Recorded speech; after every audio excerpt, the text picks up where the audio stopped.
chương 1 này, chọn bài 1 này, mình có thể chọn là có thời gian hay không. Mình chọn có thời gian và sẽ là 50 phút. Mình xin phép được giới thiệu đến các bạn một dự án Java Spring Boot với tên dự án là website thi trắc nghiệm online. Thì đầu tiên mình sẽ tiến hành đăng nhập vào một tài khoản. Tài khoản này sẽ có quyền quản trị viên nhé.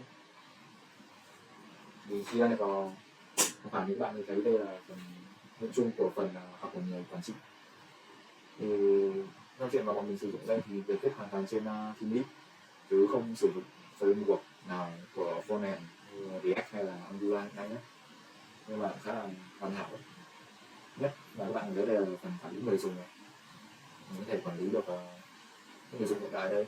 Đây mình có thể vào phần website chính ấy, thì mình sẽ làm về trắc nghiệm, cho nên là mình sẽ hướng dẫn bạn phần tạo ra một đề thi trắc nghiệm là như thế nào. Đầu tiên thì mình sẽ phải thêm môn học.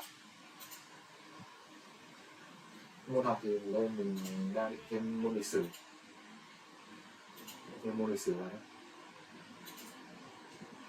Đây mình thêm môn lịch sử. Mình có thể chọn ảnh cho môn học. Đây mình không có ảnh, mình sẽ chọn tạo ảnh này đi. Thì sau khi thêm môn học ấy, bạn có thể vào phần chương trình học này, chọn danh sách lớp học này. Đây bạn sẽ thêm mỗi một lớp vào nhé. Đây mình sẽ lớp 9 đi. Đây thì mình đây là lịch sử 12, cho nên là ở cột ở dòng lớp 12 này mình chọn vào danh sách môn học, mình sẽ thêm môn lịch sử vào cho lớp 12 này nữa. Mình sẽ chọn thêm môn học, chọn lịch sử này, chọn thêm này. Hiện tại đây mình đã thêm được môn lịch sử và mình có thể thêm chương học cho môn lịch sử này. Đây mình sẽ nhập chương này. Nhập chương ở đây thì như là mình sẽ nhập vào chương trật tự thế giới sau chiến tranh này. Tên chương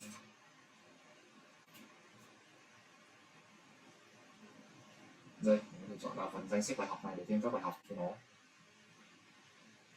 Đây là không có ở đây, sẽ thêm đây là bài học lịch sử thế giới sau chiến tranh nữa.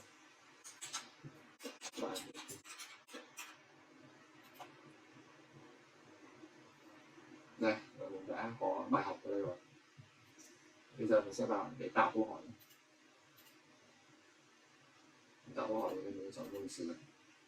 Đây là lọc ra là chưa có câu hỏi nào của môn lịch sử cả. Mình sẽ tiến hành thêm mới đây.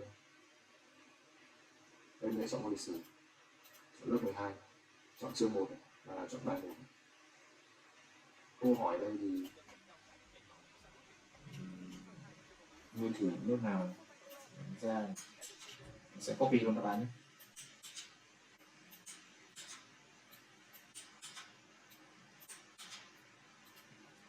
Ở đây câu hỏi ở đây Liên Xô đáp án. Đây là mình sẽ chọn môn lịch sử. Ở đây mình sẽ thấy đây là có một câu hỏi rồi, mình có thể tiến hành sửa như bình thường thôi, sửa câu hỏi như bình thường thôi. Mình chọn B này.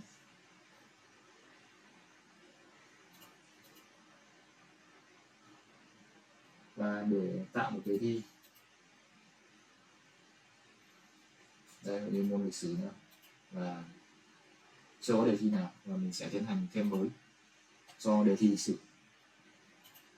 Môn lịch sử nhập mã đề thi sẽ yêu cầu bắt đầu là chữ MD. Đây chữ chương 1 này, chọn bài 1 này, mình có thể chọn là có thời gian hay không. Mình chọn có thời gian và sẽ là 50 phút. Tên đề thi sẽ là đề thi chương 1 lịch sử gì đấy, trật tự sau chiến tranh. Đây bạn có thể có hai cách để chèn câu hỏi vào đề thi nhé. Thứ nhất là mình có thể sử dụng file Excel, thì mình có thể chọn tải mẫu ở đây câu hỏi được cung cấp, mình có thể tên câu hỏi này, mức độ này, và đáp án. Đây mình sẽ viết theo hàng ngang như này. Nhưng thì cách thứ hai là mình sẽ chọn tất cả câu hỏi mà mình vừa mới thêm vào bên một câu hỏi đây. Mình sẽ chọn câu hỏi đây. Đây mình sẽ chọn môn lịch sử đi. Mình sẽ thêm câu hỏi là tuy nhiên là một đề thi thì mình sẽ có yêu cầu ít nhất là sẽ phải có 10 câu, cho nên là mình sẽ tiến hành thêm một vài câu hỏi khác.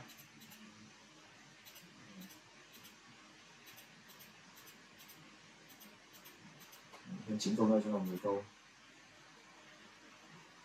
Lớp 12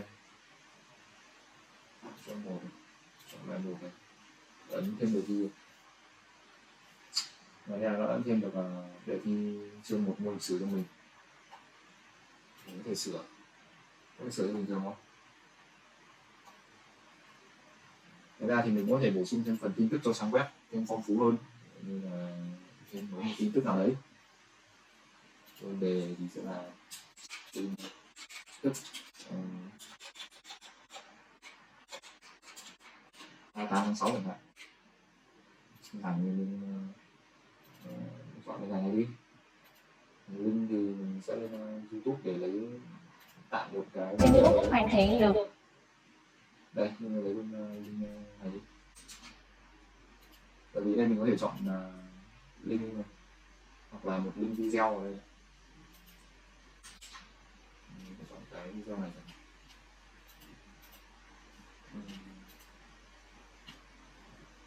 Thêm đây.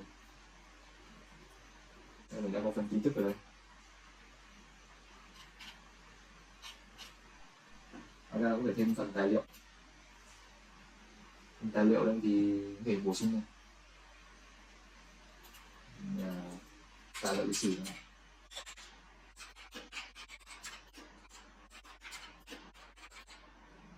Mình có thể chọn lịch sử ở đây.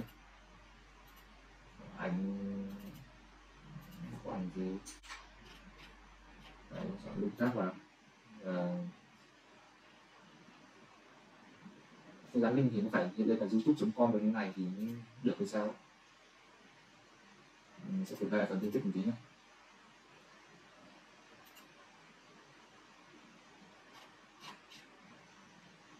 Rồi bây giờ mình sẽ vào phần trang chủ.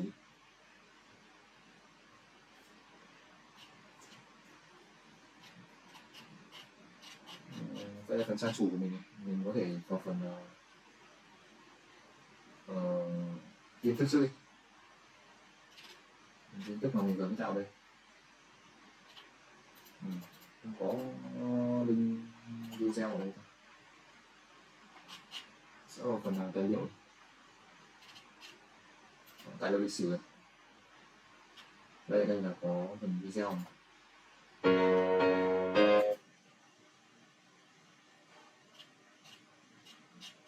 Có lẽ là mình sẽ kiểm tra lại phần link video này một tí. Cái kỹ năng về cái mặt tư duy toán học của bé, cách Đây là làm gì không?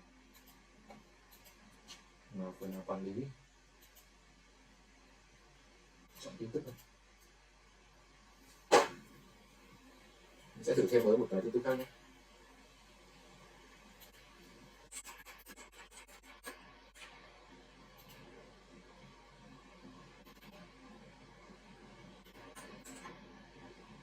Không được rồi, có thể nhận ra đây, mình chỉ mất link này thôi thì mới được hay sao ấy.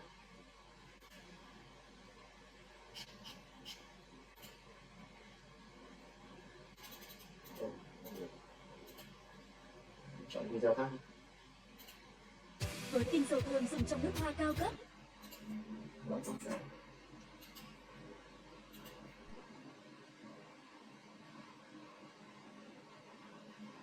Chọn một phần tin tức.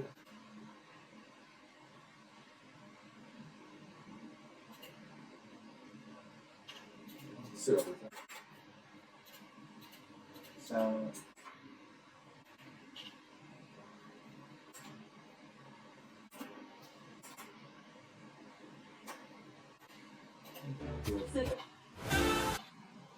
sẽ phải hiện lên tiêu đề của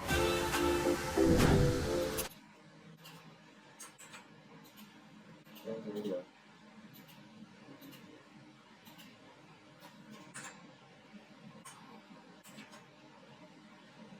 chọn dán URL đây thì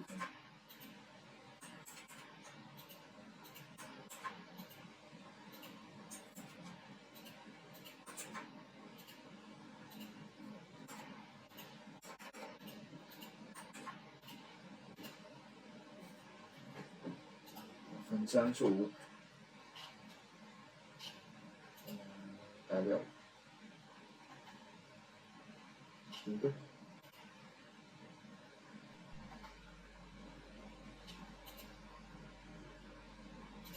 đây mình ấn tài liệu thì là cũng hơi fail. Mình đang muốn là sẽ hiện lên một cái tiêu đề giống như ở bên tài liệu cơ. Đây ví như phần này được ấn vào thì sẽ sang trang được. Tất nhiên là ấn vào link thì sẽ như nhau thôi. Ngoài đến với phần chính thì sẽ là ở phần tạo bài kiểm tra. Ở đây thì mình sẽ tiến hành làm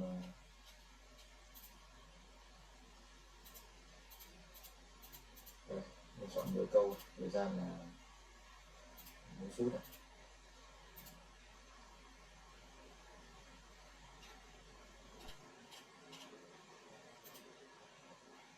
Tiến hành đến với đây là tài khoản của admin, giờ mình sẽ vào tài khoản của user.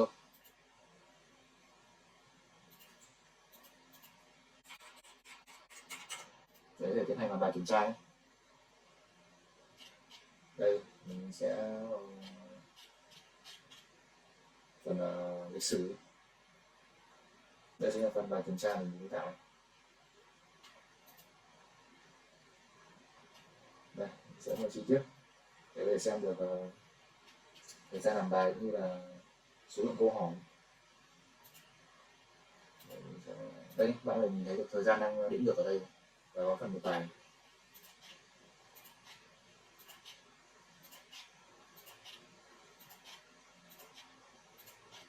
Nó phần một bài.